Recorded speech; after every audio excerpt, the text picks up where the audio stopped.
Okay, so driver, and most amateurs struggle with the driver swing, and the reason why is because you're making kind of unknowing mistakes in your setup position.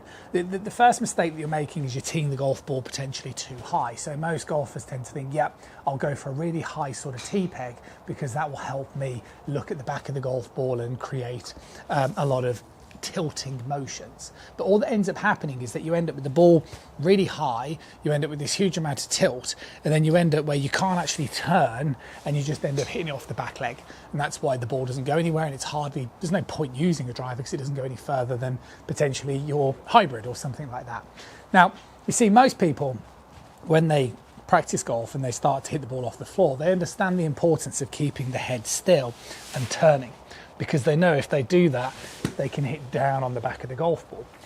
It's the same thing with driver.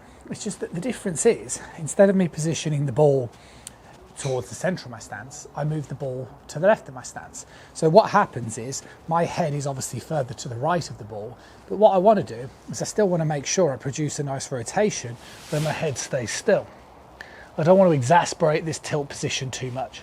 And that would be my strong suggestion, would be when you start practicing with your driver initially, don't necessarily jump for this massively high tee peg. Actually go for something where only maybe even less than half the ball is above the actual crown of the driver head itself. Maybe move the ball position inside that lead ankle so that you're, again, not creating too much of that tilt. And then from there, you can start practicing keeping your head still, rotating nicely, and then hitting nicely on the up of the ball, but while still producing good rotational movement. See you soon.